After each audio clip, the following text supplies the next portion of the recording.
As much as I appreciate the letter to the Ephesians, and as much as I have enjoyed reading other people's mail with you over the past 7 weeks, I must confess that I'm glad to be in the Gospel of Mark this week, back on the familiar ground of ancient Palestine near the Sea of Galilee. Glad to be with Jesus, who has been teaching and preaching and healing up there. At the end of chapter 6, Mark tells us that Jesus and his disciples crossed the sea and moored their boat at Gennesaret. But when they got out of the boat, people at once recognized Jesus and rushed about that whole region and began to bring the sick on mats to wherever they heard he was. And wherever he went, into villages or cities or farms, they laid the sick in the marketplaces and begged him that they might touch even the fringe of his cloak, and all who touched it were healed. That kind of activity was bound to attract some attention, and it did. Mark tells us that some scribes and Pharisees came down from Jerusalem to see what Jesus was up to. And it is telling that in a situation like that one, where lame people were leaping up off their mats and lepers were cleansed of their disease, where the eyes of the blind were opened and the ears of the deaf were unstopped, where people who touched the fringe of a man's cloak were being healed. In that situation, the scribes and Pharisees noticed that some of Jesus' disciples were not washing their hands properly before they ate. Now, try not to laugh, because this was very serious business for the scribes and the Pharisees. Mark tells us that for them and for all the Jews, they would not eat unless they thoroughly washed their hands, thus observing the tradition of the elders. And they would not eat anything from the market unless they first washed it. And there were also many other traditions that they observed: the washing of cups, pots, bronze kettles. Some of the ancient authorities say they also washed their beds. Really? Absolutely. You know how it is. Once you get started down this road, it's hard to stop. Washing things. Cups, pots, kettles, beds.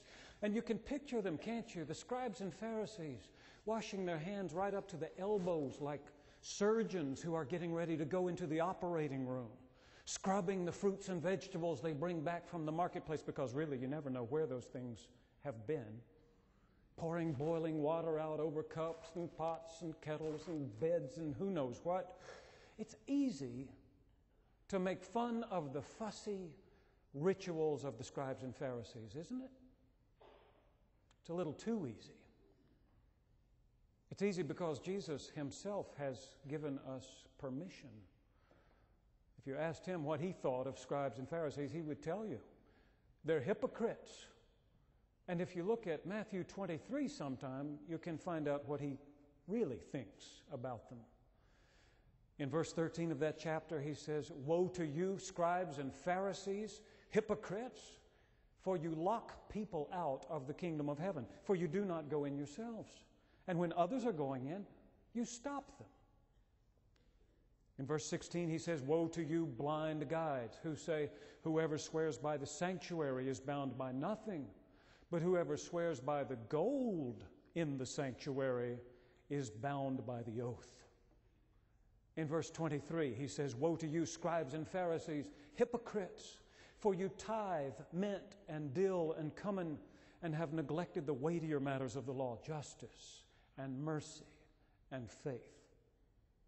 In verse 27, he says, "Woe to you, scribes and Pharisees, hypocrites, for you are like whitewashed tombs, which on the outside look beautiful, but inside they are full of the bones of the dead and all kinds of filth."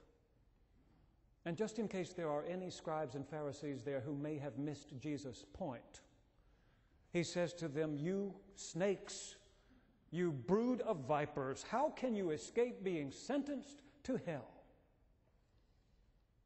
Jesus himself has taught us what to think of the scribes and Pharisees, and so when some of them come to him asking why his disciples don't wash their hands properly before they eat, we are already suspicious.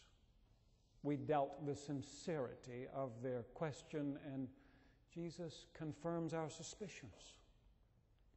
He says to them, Isaiah was right about you hypocrites when he prophesied, this people honors me with their lips, but their hearts are far from me.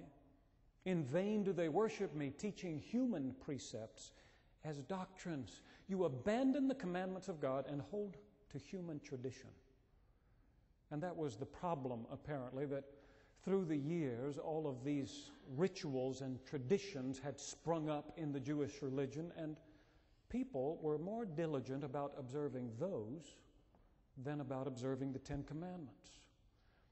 It's not in our reading for today, but in verses 9 through 13, Jesus gives an example, noting that some of the scribes and Pharisees, rather than caring for their elderly parents, would take whatever might have been used for them and dedicate it to God instead. They would create a kind of trust fund or tax shelter that worked to their advantage while their poor old parents scraped by on next to nothing.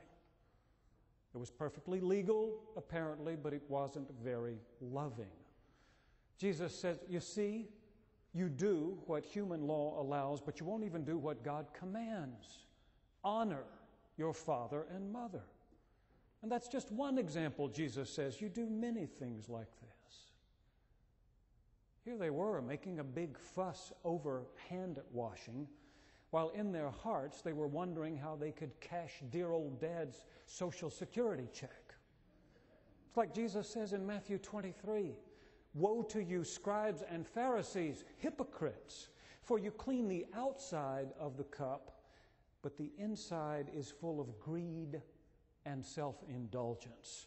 You blind Pharisee, first clean the inside of the cup so that the outside also may become clean. It's the inside of the cup that is the problem for these people, but they keep thinking that if they can get the outside clean enough, nobody will notice. So they wash their hands like surgeons going into the operating room. They scrub the fruits and vegetables they bring back from the market. They pour boiling water over cups and pots and kettles. Everybody sees all that cleanliness and assumes that it's the same thing as godliness. Everybody but Jesus, that is. He sees it and calls it what it is, hypocrisy. And we stand on the sidelines cheering, good for you, Jesus. You tell them. We pat ourselves on the back, thankful that we are not like those people, those Pharisees, those hypocrites. But I wonder how true that is. I've been reading a book called Unchristian, in which David Kinnaman and Gabe Lyons report on the interviews they have conducted with thousands of young people across the country, outside the church, asking them what they really think of Christians. The results are unsettling. Most outsiders think that Christians no longer represent what Jesus had in mind, that Christianity in our society is not what it was meant to be. One outsider from Mississippi said, Christianity has become bloated with blind followers who would rather repeat slogans than actually feel true compassion and care.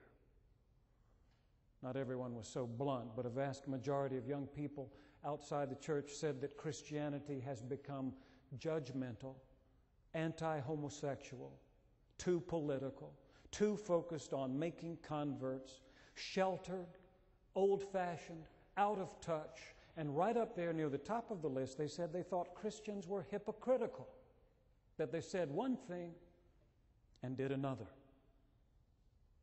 And I began to wonder, do those young people outside the church think of us the way we think of the scribes and Pharisees?